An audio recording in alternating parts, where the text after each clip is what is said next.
হৈ আছে কোনে কৰি আছে আমি এই মুহূৰ্তত হোজাই আদৰ্শ বজাৰ যেটো প্ৰসিদ্ধ আদৰ্শ বজাৰ ইয়াতে আমি আছো আৰু এই বজাৰত একো নহলেও তাৰ মাটিৰ যেটো দাম হ'ব বজাৰ এৰিয়াত আৰু এই যেটো আপোনাৰ 5 বিঘা মাটিলৈ আলোচনা চলি আছে এইখিনি মাটিৰ দাম মূল্য আৰু পিছফালে আপোনাৰ যেটো ৰেজিং ৰিজাৰ্ভ আছে এটো লৈ পেলাই একো নহলেও 700 ক্ৰোৰছৰ মাটি ভ্যালুৱেচন হ'ব 700 ক্ৰোৰ আমি এটা ভাল প্ৰকল্প কৰিবলৈ আমি হোজাই টাউনত মাটি বিচাৰি নাপাওঁ কিন্তু এই মাটি আজি বেদখল হ'ব গৈ আছে আৰু কোনে কৰি আছে চক্ৰান্ত আজমল সাহেবে কৰি আছে আজমল সাহেবৰ এটাই উদ্দেশ্য হ'ল যে কেনেকে তেওঁ হোজাইটো আৰবৰ ক্যাপিটেল বনাব তাৰ উদ্দেশ্যলৈ কাম কৰি আছে এটাৰ পিছত এটা স্কুল বনাই আছে কাৰ মাটিত বনাই আছে হিন্দুৰ মাটিত বনাই আছে আপুনি যদি মাৰিয়াম স্কুলত যায় মাৰিয়াম স্কুলত আগতে মই গৈছিলো এবাৰ তেওঁলোকে গুণ্ডা বাহিনী পঠাই পেলাই মোক আক্ৰমণ কৰিছিলে কিন্তু এতিয়াও সেই তেওঁলোকে মাটিটো হেতু এৰি দিয়া নাই এতিয়াও এৰি দিয়া নাই আৰু তেনেকে হাজাৰ হাজাৰ লাখ বিঘা মাটি তেওঁলোকে এনেকে হিন্দুৰ পৰা কাঢ়ি লৈছে 1992 ৰ ৰাইটস কোনো পাহৰিব নোৱাৰে 92 ৰাইটৰ সময়ত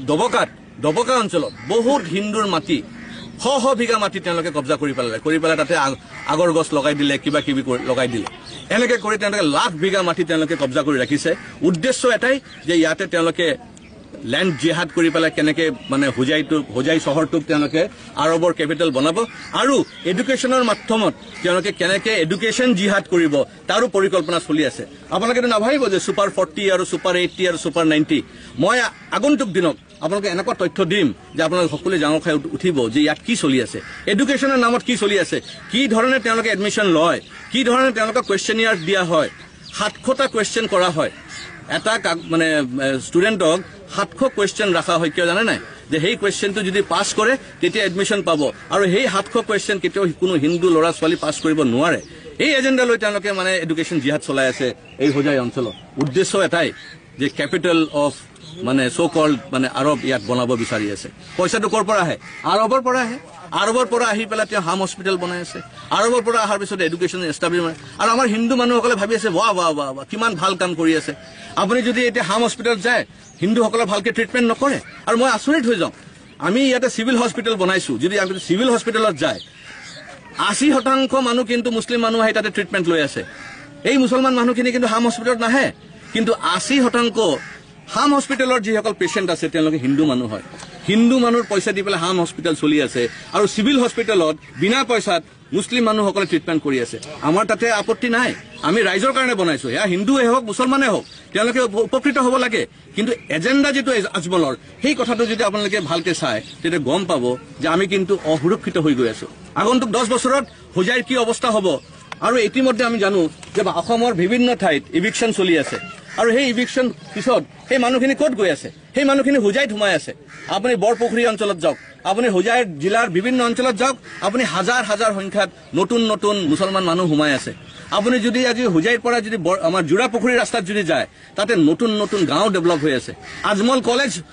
ল কলেজ তাতে বনাই আছে আজমল ল কলেজৰ সন্মুখত আগতে আমি মুছলমান মানুহ দেখা পোৱা নাছিলো এতিয়া হাজাৰ হাজাৰ মানুহ আমি দেখা পাই আছো কেনেকে নতুন গাঁও আহি আছে একমাত্ৰ গোটেই অসমত ইভিকশন হোৱাৰ পিছত আমাৰ হোজাইত সোমাই আছে আৰু তেওঁলোকে বেদখল কৰি আছে এই কাৰণে হস্তান্তৰ কৰাৰ ক্ষেত্ৰত চৰকাৰী বিষয়া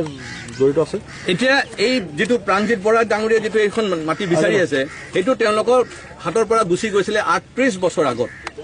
বছৰ আগত তেওঁলোকৰ হাতৰ পৰা এই মাটিটো ওলাই গৈছে এতিয়া তেওঁলোকে আকৌ এপ্লাই কৰিছে আৰু এপ্লাই কৰাৰ পিছত কৈছে তেওঁলোকে মাটিটো ঘূৰাই পাব লাগে এই মাটিটো ঘূৰাই পাবৰ কাৰণে যিবিলাক এনক্ৰোচাৰ আছিলে মেক্সিমাম আমাৰ হেতু মূলৰ মানে মুছলিম মানুহ আছে আৰু এই তেওঁলোকক মানে ইয়াৰ পৰা উচ্ছেদ কৰাৰ কাৰণে কাৰোবাক 6 লাখ টকা 8 লাখ টকা 10 লাখ টকা দি ইয়াৰ পৰা উচ্ছেদ কৰি লৈ গৈ আছে মাটিটো খালী হৈ যোৱাৰ পিছত ক'ব যে আমাৰ দখলতে আছিল এটা টিনৰ পাট্টি মাৰি ৰাখিছে মানে আমাৰ দখলতে আছিল আৰু সেই দখলত থকা কাৰণে আমাৰ মাটিটো আকৌ ঘূৰাই দিয়ক আমি টেক্স পে কৰি দিম কিন্তু এইটোতো নহব এই মাটিটো অলৰেডি তো পঞ্চায়তৰ নামত এলটমেন্ট হৈ গ'ল এই মাটিটোৰ 20 বিঘা মাটি এটা মানে আপোনাৰ ভেটেৰিনাৰী ডিপাৰ্টমেন্টৰ আন্ডাৰত আছে আৰু সেই মাটি 20 বিঘা মাটি এতিয়া অমৃত সৰোবৰ তাতে বনোৱা হৈছে এইখানে কেনেকৈ এই মাটিখন দি দিব পাৰে এইখানে মাটিটোৰ কাৰণে পইচা কোনে ফান্ডিং কৰি আছে আমি জনাতো প্ৰাণজিৎ বৰাৰ ইমান পইচা নাই আজি লাখ টকা দি মানুহ ইয়াৰ পৰা উচ্ছেদ কৰি যে বহাব বিচাৰিছে সেই টকাটো ক'ৰ পৰা আহি আছে এই টকাটো আজমলৰ ঘৰৰ পৰা আহি আছে আজমলৰ যে মানে গুণ্ডা বাহিনী আছে তেহঁতৰ মাধ্যমত এই টকাটো আহি আছে কোটি টকা তেহঁতে খৰচ কৰি আছে চৰকাৰী বিষয়াক তেওঁলোকে গাড়ী কিনি দি আছে বা পইচা দি আছে ৰাজনৈতিক কিছুমান মানুহৰ ওচৰতে গাড়ী পাই আছে, কিছুমান মানুহে ফেচিলিটি পাই আছে, সেই ফেচিলিটি পাই পেলাই তেওঁলোকে চকু বন্ধ কৰি আছে। নহ'লে আজি চহৰৰ মাজ মজাত এইটো মাটি, ইয়াতে আমাৰ গীতা আশ্ৰম আছে, য'ত RSSৰ মূল মানে তেওঁলোকৰ হেডকোৱাৰ্টাৰ বুলি ক'ব পাৰি, আৰু ইয়াতে অপজিটত আমাৰ স্বামী বিবেকানন্দ ক্ৰীড়াংগন, আমাৰ হোজাই ষ্টেডিয়াম আছে। ইয়াতে আদৰ্শ বজাৰত হাজাৰ হাজাৰ মানুহ প্ৰত্যেক সপ্তাহত আহে। তাৰপিছতে কি কাৰো ইয়াত চকু পৰা নাই নে যে নতুন টিন পাত্তি দি পেলাই ৰাতিৰ ভিতৰত তেওঁলোকে মানে ইয়াতে বেৰ মাৰি থৈ গুচি গ'ল আৰু চব নীৰৱ হৈ বহি আছে। কোনে কোনে পইচা পালে এইটোতো ওলাব লাগিব। এতিয়া মই মুখ্যমন্ত্ৰী ডাঙৰীয়াক আহ্বান কৰিছোঁ যে আপুনি আপোনাৰ ইনভেষ্টিগেশ্যন ডিপাৰ্টমেণ্ট পঠাই পেলাই এই 700 কোটি টকাৰ মাটি আমি কেনেকৈ বচাব পাৰোঁ আৰু আমাৰ হোজাইৰ যিটো সম্পদ আমি ৰক্ষা কৰিব পাৰোঁ তাৰ ব্যৱস্থা কৰিব লাগে। আৰু এটা কথা, আপুনি কৈছে যিহেতু বৰ্তমান বেদখলত আছে, কাৰোবাৰ নামত আবণ্টন হোৱাই নাই মাটিটো, কিন্তু 50 লাখ টকা কৰি প্ৰতি বিঘাত বিক্ৰী কৰাৰ কথা আপুনি কৈছে। সেইটো আপোনাৰ লগত অলপ আগতে মই এটা দলিল দেখালোঁ কোৰ্ট পেপাৰত যে এই মাটিটো এতিয়াও আবণ্টন হোৱাই নাই। প্ৰাণজিৎ বৰাৰ নামত যিটো 38 বছৰ আগতে কেঞ্চেল হৈ গৈছিল, তেওঁলোকৰ আকৌ নামত আহাই নাই, কিন্তু প্ৰাণজিৎ বৰা কেনেকৈ মাটিটো বিক্ৰী কৰিব পাৰে, কেনেকৈ বিক্ৰী কৰিব পাৰে? আৰু আমি সকলোৱে জানো যে হিন্দুৰ মাটি মুছলমানে কিনিব নোৱাৰে, তাৰমানে হিন্দুৰ মাটি এতিয়া আজমলে কিনিব নোৱাৰিব। সেইকাৰণে আজমলে কি কৰিছে, এজন বেলেগ হিন্দু মানুহ আগুৱাই দিছে আৰু তেওঁক ফাইনেন্স কৰি পেলাই এই মাটিটো ল'ব বিচাৰিছে। সেইকাৰণে মই ক'ব বিচাৰিছোঁ এয়া বহুত ডাঙৰ এটা ক্ৰাইচিছ চলি আছে। গোটেই অসমত এটা লেণ্ড জিহাদ চলি আছে, আৰু আমাৰ হোজাইত বিশেষকৈ লেণ্ড জিহাদৰ লগত এডুকেশ্যন জিহাদ আৰু বহুত ধৰণৰ জিহাদ ইয়াত চলি আছে। সেইখিনি আমি যিমান সোনকালে পাৰোঁ আমি ৰোধ কৰিব লাগিব।